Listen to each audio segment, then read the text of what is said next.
GM Tube. Pew, pew. Hi. All right, GM, it's Gnomonkey. We are here with the newest sailing blog.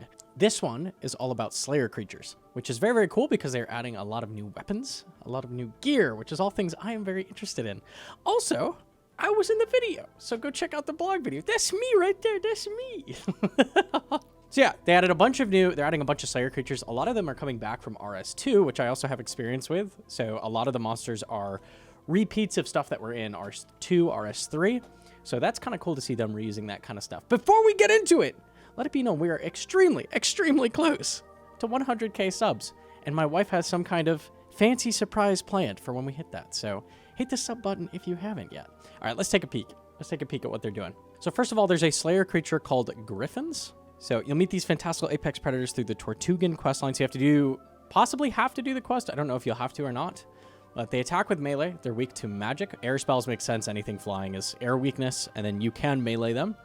They will have a special mechanic where if a player's total weight is too low, the Gryphon will knock them back, dealing unavoidable damage. I don't know exactly how that's going to tie in. I'm curious how heavy you have to be. You might end up like taking poison waste barrels or something to increase your weight. We'll have to come up with some workarounds. If you have lightweight, like if you're maging them, you might, because magic robes are pretty lightweight unless it's air rims. You could just bring air rims. Air rims is giga heavy. There we go. Now I use for it. Perfect. Kind of an interesting mechanic. I don't think that's going to have too much effect on killing them, but that's kind of cool to see. They are 51 Slayer.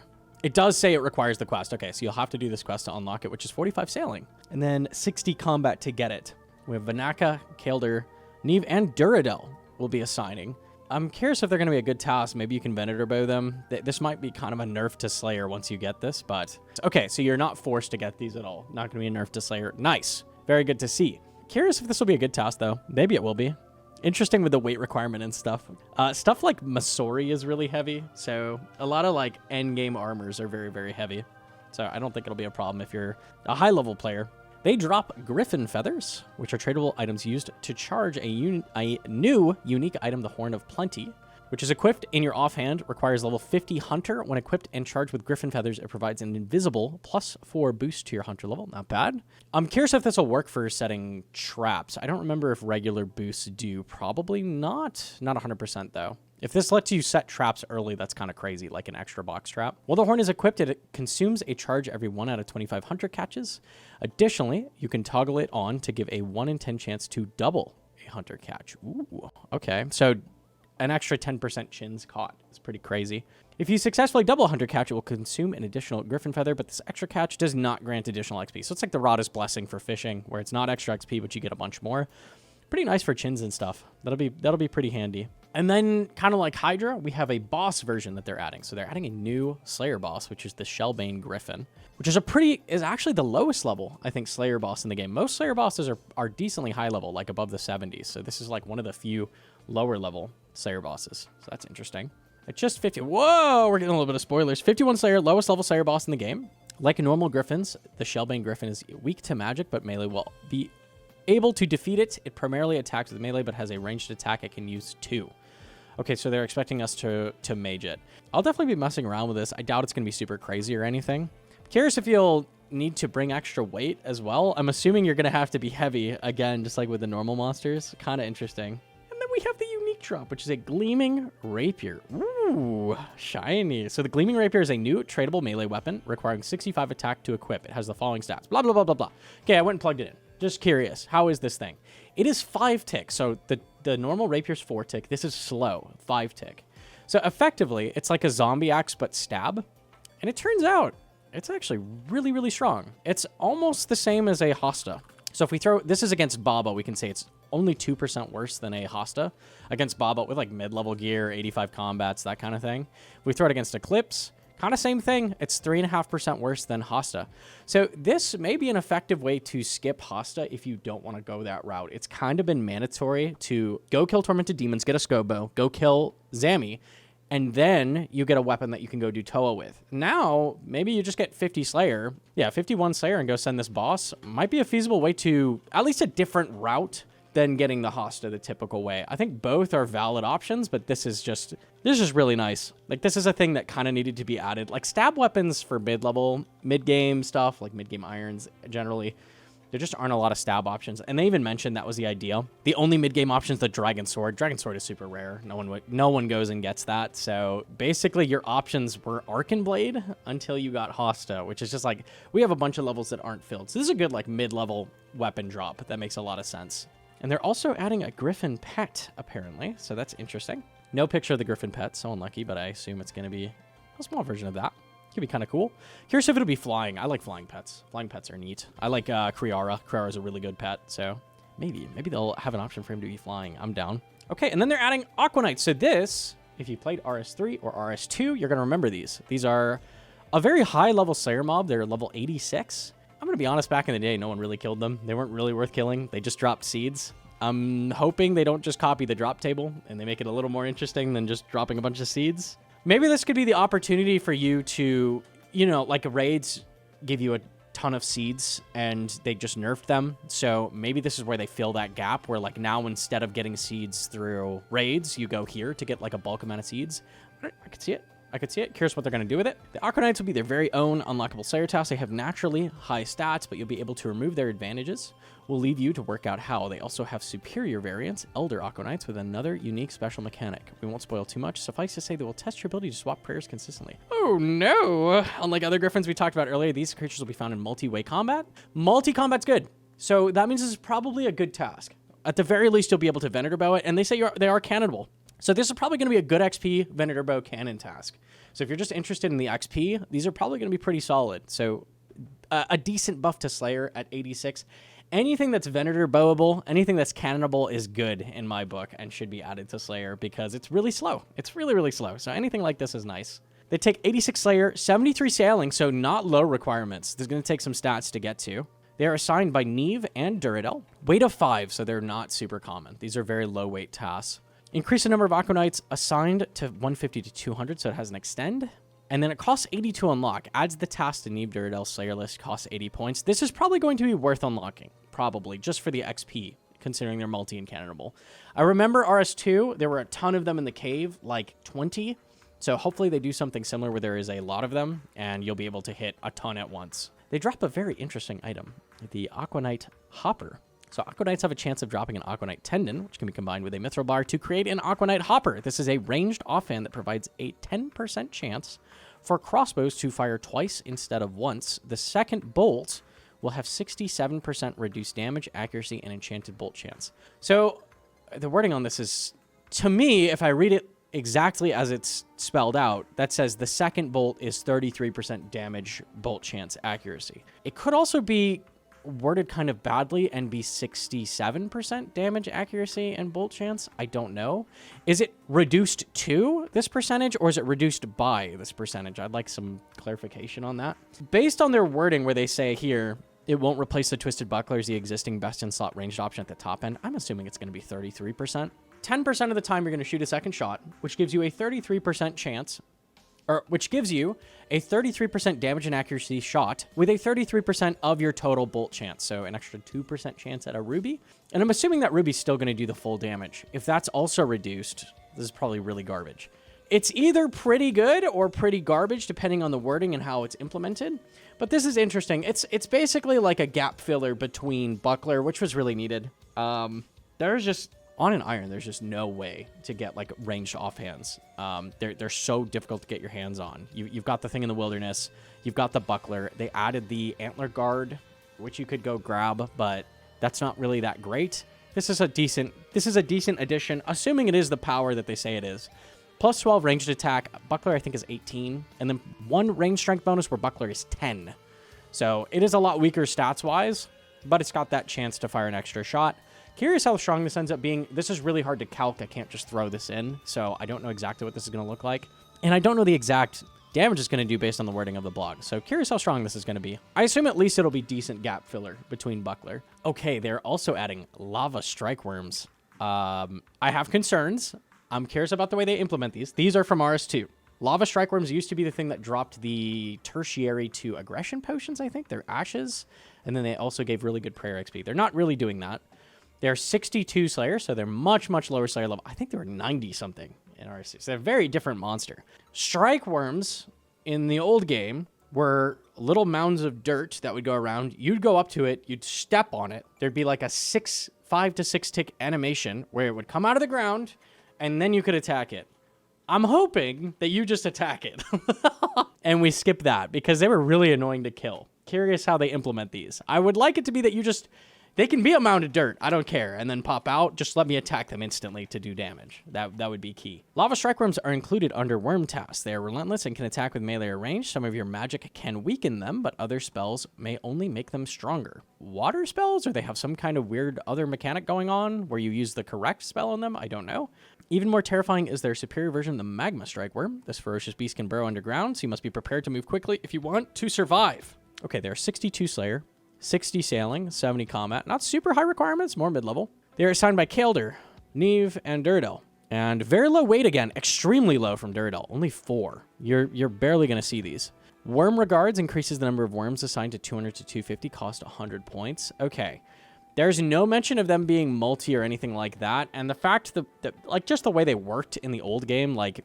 I don't think you're going to be using a Venator bow here or anything that would make these very fast XP. I'm really hoping they do the thing like they did with Tormented Demons, where we have a bigger single target monster. Buff up that Slayer XP a little bit. Maybe 2 times what it normally would be. Like, make these still okay, so they're not complete garbage to go kill, like for XP, and you never want to. They're also not an unlock, like you just will get assigned them. So I'm hoping they kind of do that more with these like single target mobs like that. Like do something like that. They drop Strykewyrm Bones. It is 60 prayer XP when buried. So no ashes, none of that. Putting them between worm and dragon bones. They give 48 plus bone shards. Okay, so they're a little bit worse than dragon bones.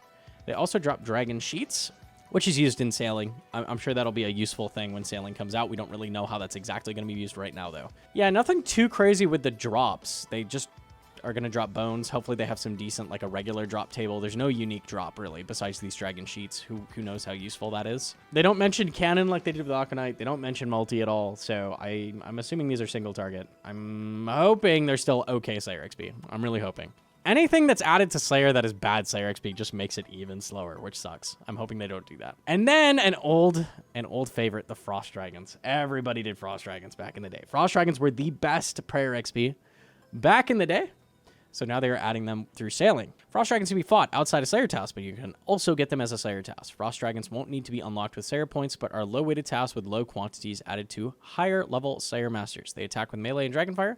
They'll be weak to stab. Sounds just like a standard dragon. Cool. Yeah, these didn't do anything special back in the day. The reason they were so good is the bones were crazy prayer XP. Their breath is icy rather than fiery, much like the KBD's Ice Breath attack. Like the new NPCs described above, they will be found in single-way combat areas, and cannons won't work on them. They're 87 sailing.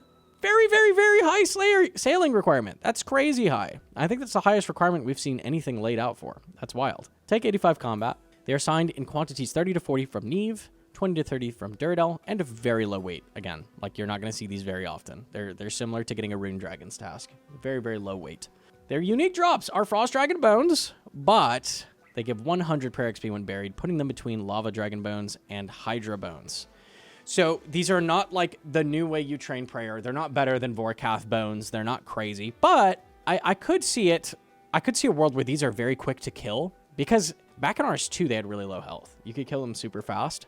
So if they make these like as tanky as like a blue dragon, and then you go kill these for 100 prayer XP bones, they could be really, really good for prayer training. This might be the new meta for irons, potentially. I could see that, which is kind of interesting. Well, we'll see how that goes. I'm not sure exactly what the stats are going to be or what their drop tables are going to look like. So we'll just have to see. But the big thing back in the day was the prayer XP, for sure. And they also drop, hey, the Dragon Sheet, just like Lava Strykewyrms. No clue what this is going to do, but should be useful. They're also adding a sailing pet. These are very, very good. I like these. I like the turtle. I want the turtle. Give me the turtle. Put in the turtle or the hermit crab, but he looks a little weird. I don't know how he's going to look in game. He's very like tall. Maybe he'll be a very small crab that you can barely see with a very tall bottle on top. I think the turtle. Put in the turtle. Put in the turtle. If you don't like the turtle, you're banned or something. I don't know. Something like that. Vote the turtle. It's very, very important. Crucial to the game design here. They're also polling the jumbo squid. There it is. This was used to make blowpipes, I think. So that's why you would want those. Make the lower level blowpipes. And here they're asking, what are they going to do with the skill total worlds? Because the total levels are going up. The skill total worlds also should go up. Here's the thing with skill total worlds. They're terrible worlds. And I don't care. Because they are the slowest, laggiest worlds on the planet. So I'm not too vexed about whatever they do here. But we could raise the requirement from 2200 to 2250.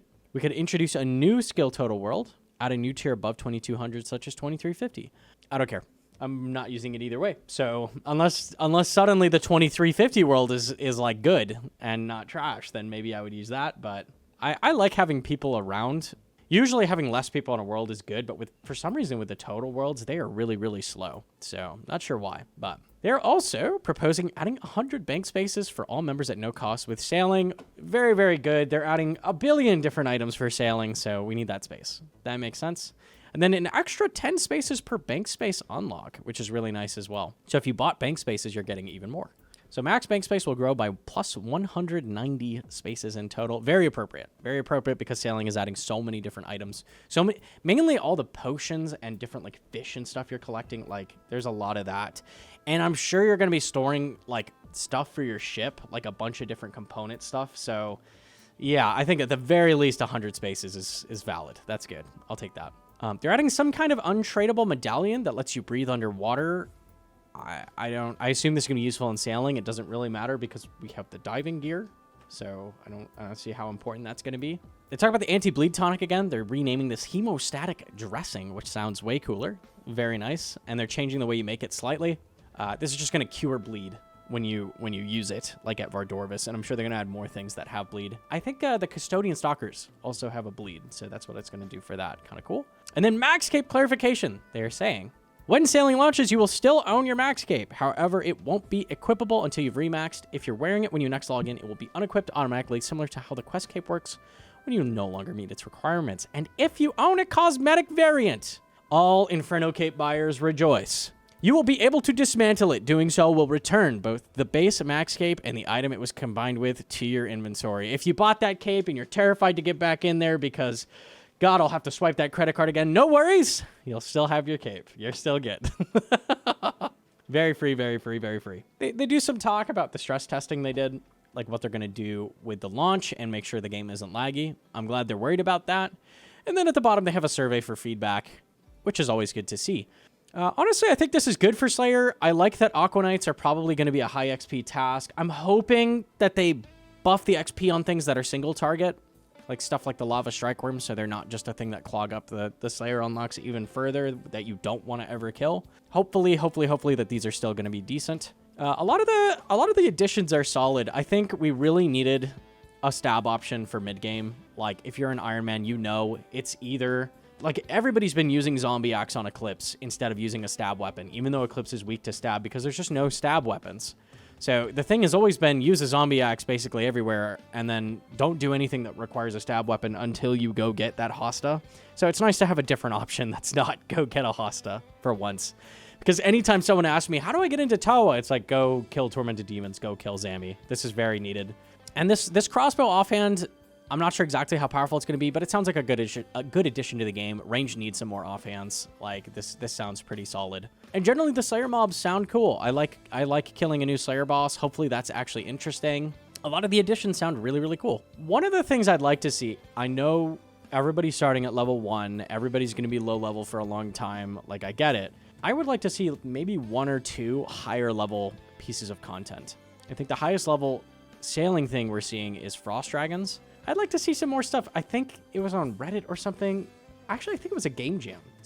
One of the mods roughly, or 2 of the mods roughly made like a mini raid where we sail into a cave and fight like a couple bosses and sail out. I'd like to see a little bit of that. We're getting that Gryphon boss, which is like a mid-level to lower level Slayer boss. Like the low end of mid-level, like it's 50 Slayer. It's probably not going to be super hard. I'd like at least 1 higher level boss or, something like that would be kind of nice to shoot for. They have a lot of stuff that they're talking about, like making dragon cannonballs, like that kind of thing. But what am I going to be using the dragon cannonballs on? Like, it doesn't sound like there's going to be a ton of high-level stuff added. I'd like to see at least one thing that we could shoot for. Like, ooh, once somebody hits 80 sailing, they get to go kill that boss, or whatever it is, you know? Like, one thing for people to shoot for. I think this is a big place where a lot of sailing haters come from, is they're not seeing, like, what's going to be nice for them. The higher-level players, I'm all about sailing. I think sailing is going to be cool. A lot of the higher-level players are hating on it, and I think a big part of that is there's nothing being added that really entices the long-term players. So at least one higher-level boss or something like that might be kind of cool to see. I think they're planning to add them like 6 months post-launch. I think that's important to get on board pretty quick here. If we could at least be talking about stuff, maybe, that would be cool. I would like at least one thing to be shooting for with sailing. Instead of just being like, okay, 1 through 60 sailing is really cool and fleshed out, and then after 60 sailing, like, you don't even care about training it anymore because you're not getting anything. Kind of important to have all levels at least somewhat fleshed out before launch. That's my thoughts. And that's going to do it for the video. Go check out the new sailing blog video. I was in it. Shout out. GM himself was in there. That's me. So go check it out if you haven't seen it. It's cute. It's funny. I like it. It's a good official channel video. I'm a big fan. Leave a like if you liked it. And please, please, please subscribe so we can get to 100K. I beg you.